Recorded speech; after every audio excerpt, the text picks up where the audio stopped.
सुबह 10 बजे से लेकर 11 बजे के बीच में उपस्थित हूँ। आज इनकी कुंडली लेकर के आया हूँ। इनका नाम है तन्मय कुमार मंडल। ये हैं कोलकाता वेस्ट बंगाल से। 31 अक्टूबर 1997 16:15। इस आधार पर इन्होंने सवाल पूछा है, कैरियर वगैरह से संबंधित थोड़े से सवाल हैं इनके। लग्न बनता है मेष का, लग्न के अधिपति जाकर के अष्टम में बैठे हैं, मतलब समस्या आ भी सकती है। हालांकि वो स्वग्रही हैं तो आयु देंगे और व्यक्ति में जीने का बल भी मिलता रहेगा। और मंगल है तो वहाँ पे व्यक्ति को कई बार स्वग्रही होकर के बैठे हैं पर रोग की राशि है तो रोग भी मिलता रहे। तो ये बात है। यहाँ मंगल जो है वो चौथी दृष्टि से लाभ को देख रहे हैं। यहाँ पे 1 2 3 4 तो इच्छा पूर्ति तो होती है, लेकिन सूर्य और चंद्रमा एक साथ ही बैठ गए हैं अमावस्या दोष लगा करके। और जन्म कुंडली में सूर्य नीच के और गुरु भी नीच के, ज्ञान के अधिपति नीच के सूर्य और ज्ञान का कारक नीच के, दोनों नीच के हो गए।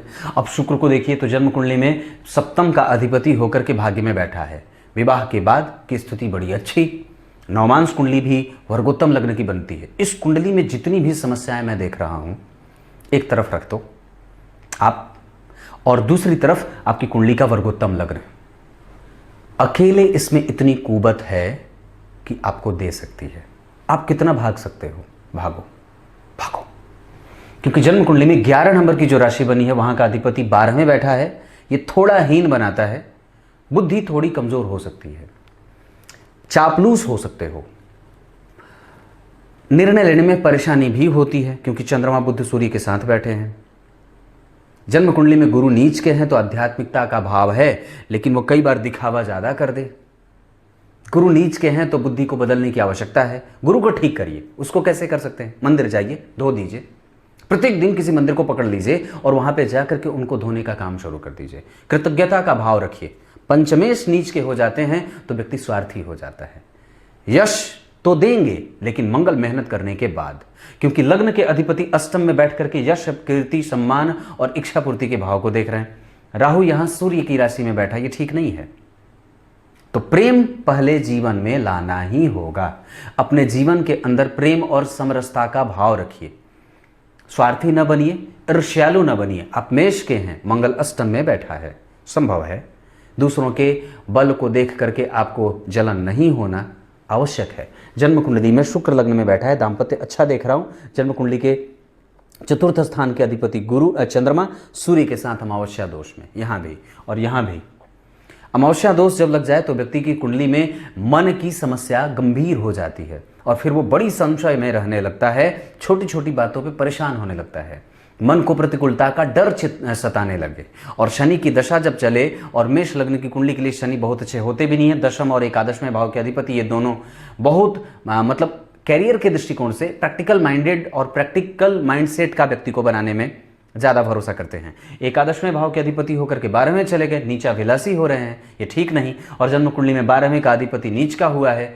अब ऐसी स्थिति में कि व्यक्ति को अगर कोई काम करना चाहे, जैसे बैंकिंग वगैरह के क्षेत्र में या फिर फाइनेंशियल वगैरह के क्षेत्र में, अगर के क्षेत्र में जाना चाहते हैं, फाइनेंशियल कोई क्षेत्र में, फिनांस के क्षेत्र में, मेरी अंग्रेजी बड़ी अजीब है, तो यहाँ पे बुध बना है और बढ़िया बैठा है क्योंकि जन्म कुंडली में बुध की राशि को उत्साह, जीवटता और कम्युनिकेशन की ये राशि होती है। यहाँ का अधिपति अपने भाव से पंचमस्त जा करके सूर्य के साथ बैठा है जो कि पंचम का अधिपति है। तो तृतीय भाव और पंचम भाव, यहाँ से क्रिएशन का भाव देखा जाता है, क्रिएशन का ये क्षेत्र होता है सूर्य। ये एक बात और है कि जन्म कुंडली में दशमांश चार्ट अगर मैं देख रहा हूँ तो वहाँ पे लग्न में मंगल और राहु, आप टेक्निकल क्षेत्रों में भी जा सकते हो। और पढ़ाने का काम भी आपकी कुंडली में नहीं बन रहा है क्योंकि गुरु कमजोर हो रहे हैं।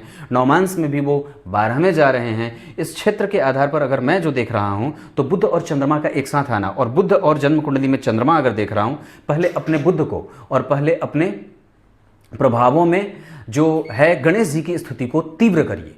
गणेश जी की स्तुति को तीव्र करना होगा। भगवान नारायण की आराधना करनी होगी। भगवान नारायण की आराधना का मतलब है कि अगर कुछ नहीं करना चाहते तो मंदिर धो लो, खाली मंदिर धोना शुरू कर दीजिए। और उसके बाद आपकी कुंडली में जो स्थिति मैं देख रहा हूं वहां पे शनि और गुरु का संबंध अच्छा देख रहा हूं, परस्पर उन्होंने परिवर्तन किया है, तो थोड़ा घर से दूर भी जा सकते हो तो चले जाओ। उसके बाद शुक्र की स्थिति भाग्य भाव में ये बहुत अच्छी बन रही है। व्यक्ति को भाग्यशाली और धार्मिक और पुरोधा बनाती है। धर्म का मान रखने वाला, रिसर्च के क्षेत्र में जाने वाला, उच्च शिक्षा का अधिकारी आपकी कुंडली में नीच का है, अगर उसे बल दे देंगे तो शायद शिक्षा मिल जाए। सूर्य और बुध जन्म कुंडली के लग्न पे असर कर रहे हैं, जो कि देख रही हैं स्थितियां, ये चीजें ठीक हो रही हैं। दशा शनि की चली है, बजरंग बली की पूजा करिए और कृतज्ञता का भाव आवश्यक है। आपकी कुंडली के लिए अगर मैं जो देख रहा हूं, राहु का प्रभाव शुक्र पे है। अपने आत्मबल को और अपने मन को नियंत्रित करने की आवश्यकता है, क्योंकि वही राहु वापस जाकर के जन्म कुंडली में लग्न को भी देख रहे हैं। राहु की नवी दृष्टि लग्न पे, लग्न के अधिपति मंगल अष्टम में, ये कमजोर, गुरु की स्थिति कमजोर और सूर्य चंद्रमा का अमावस्या दोष और सूर्य का जो है वो नीच का होना, ये सारी स्थितियां कुंडली को एक तरफ कमजोर कर रही हैं। पर फिर भी वर्गोत्तम लग्न की कुंडली होने के नाते मैं इस कुंडली पे इतनी भरोसे से युक्त हो सकता हूं कि नहीं, व्यक्ति अगर चाहे तो कुछ भी कर सकता है। आपकी कुंडली के लिए धन भाव की स्थिति जो बन रही है, वहां के अधिपति महाधन योग लगा करके शुभ ग्रह गुरु की मूल त्रिकोण राशि में बैठे हैं और वहां से वापस बैठ करके पराक्रम को देख रहे हैं। यह धन का धन है। और उसके बाद जन्म कुंडली में लाभ भाव के अधिपति शनि बाहर गए हैं, इस वजह से वहां पे थोड़े से व्यक्ति में यश की स्थिति थोड़ी कमजोर होती है, व्यक्ति को मेहनत ज्यादा करनी पड़ती है। इस दशा में कि जब जन्म कुंडली में शनि की दशा एक्टिव हो जीवन काल में, तो मेहनत करने का प्राबल्य बढ़ाना ही होता है और किसी भी तरीके से उसमें हाथापाई नहीं चलेगी और एक्टिव ही होकर के रहना होगा। बजरंग बली की पूजा और सरसों तेल का दान अगर बन सके तो कर लीजिए। बाकी जो चीज़ें बन रही हैं उसके आधार पर मैं जो देख रहा हूँ, बहुत कुंडली अच्छी है, सिर्फ इस आधार पर कि आपकी कुंडली वर्गोत्तम है। और यहाँ पे चंद्रमा सूर्य के साथ अमावस्या दोष लगा रहे हैं। सूर्य की पूजा करिए, सूर्य को अर्घ दीजिए, रविवार को नमक ना खाइए और कभी भी जिस कमरे में सोते हैं उस कमरे के सफाई की जिम्मेदारी खुद से उठा लीजिए। तब तक के लिए नमस्कार।